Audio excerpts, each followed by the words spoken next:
Hello students, hope you are all right. So today we are doing block 8 and lesson plan 4 purpose of reading, and you will be able to identify when and where to use the strategies of skimming and scanning.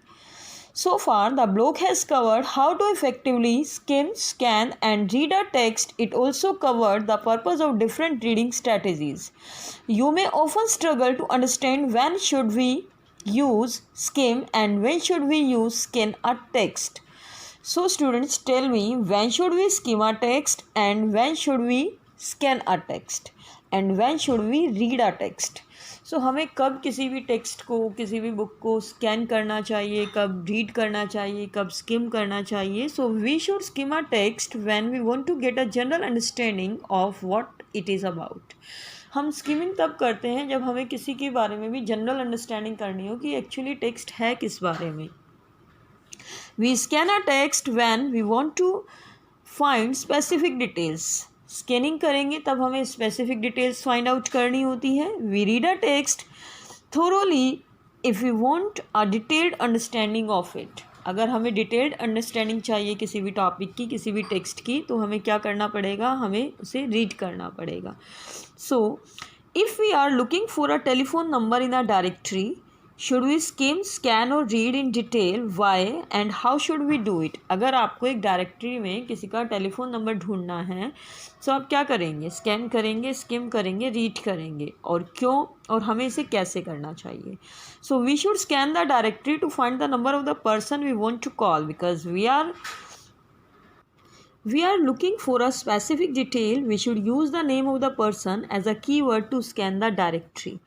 So जब हम किसी का phone number ढूंढेंगे directory में तो हमें क्या करना पड़ेगा, हमें वहाँ पे स्कैन करना पड़ेगा, क्योंकि हम पर्टिकुलर पर्सन के फ़ोन नंबर जानना चाहते हैं. जिसे हमें फ़ोन करना है हम उसी के नंबर ढूंढेंगे. अगर हमें विराट कोहली को कॉल करना है तो डायरेक्टरी में उसी के नंबर ढूंढेंगे. So we should use the name of the person as a keyword, और उस पर्सन का नेम हम कीवर्ड के रूप में यूज़ करेंगे. If we get books as birthday presents, how will we decide which ones we want to read? Should we skim, scan or read? Why? And how should we do it? अगर हमें birthday presents के रूप में कुछ books मिलती हैं, हम कैसे डिसाइड करेंगे कौन सी बुक्स हमें पढ़नी चाहिए और कौन सी नहीं. हम स्किमिंग करेंगे, स्कैनिंग करेंगे, रीडिंग करेंगे, और क्यों और हम कैसे करेंगे. So to decide which books we want to read, we should skim through the books to help us get a general understanding of what each book is about. Skim each book by looking at the title, pictures, and reading the first paragraph and the first line of other paragraphs. While choosing a book, we could also get through some paragraphs or pages in the middle. The back of a book usually also provides a blurb that gives a general idea of what it will be about.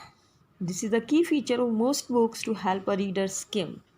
सो अगर हमें ये decide करना है कि हमें कौन सी book पढ़नी है तो हमें स्किम करना पड़ेगा, ताकि हमें जनरल अंडरस्टैंडिंग मिल जाए कि इस बुक में क्या लिखा हुआ है, ये वाली बुक किस टॉपिक के बारे में है. और हम स्किमिंग कैसे करेंगे, टाइटल देखेंगे, पिक्चर्स देखेंगे, और फर्स्ट पैराग्राफ रीड कर लेंगे हर बुक का, और जो दूसरे पैराग्राफ्स हैं उनकी फ़र्स्ट लाइन रीड कर लेंगे. तो एक्चुअली हमें थोड़ा सा गेस हो जाएगा कि किस बारे में बुक है. और जब भी हम कोई बुक चूज़ करेंगे तो हम मिडिल में भी कुछ पैराग्राफ्स रीड कर सकते हैं, और बुक के पीछे एक ब्लर्ब दिया होता है, उसमें भी जनरल आइडिया दिया होता है कि बुक किसके बारे में है. सो जो ब्लर्ब होता है, बैक कवर होता है बुक का, वो भी क्या होता है, की फीचर होता है किसी भी बुक का. If you want to write an informational essay about the people in the Harappan civilization, should we skim, scan or read about the textbook chapter on the topic? Why? How should we do it? अगर हमें Harappan civilisation के बारे में detailed ऐसे लिखना है तो हम स्किमिंग यूज़ करेंगे, स्कैनिंग यूज़ करेंगे, या फिर रीडिंग यूज़ करेंगे, और क्यों और ये सब हम कैसे कर सकते हैं. To write an informational essay on the Harappan people, we should actively read our book chapter in detail. हमें पूरे चैप्टर को पूरा डिटेल में पढ़ना पड़ेगा. And while reading we should underline the key details को अंडरलाइन कर सकते हैं रीडिंग करते समय. And write the summary of each paragraph इधर alongside each paragraph in the book और इन द नोटबुक्स. और आप हर पैराग्राफ की समरी लिख सकते हो नोटबुक में.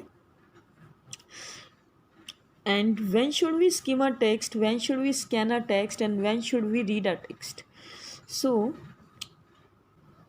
we skim to know what is in a newspaper, book, menu or catalog. We might also skim to know But a website or blog on the internet is about, we scan to look for a word in the dictionary. Dictionary में जब भी आप कोई word ढूंढते हो, मान लो astrology आप ढूंढ रहे हो तो आप एस्ट्रोलॉजी देखोगे, स्पेसिफिक इन्फॉर्मेशन चाहिए क्योंकि आपको।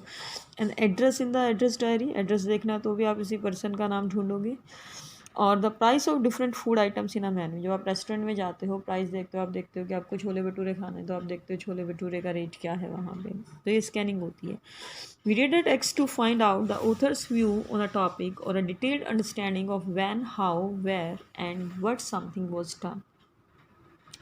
Where and how do you think we can use the strategies of scheming, scanning, and reading for research or trying to gather information about a topic? First, we can scan our homes for old newspapers and magazines, and the school library and the internet for books or papers on the topic.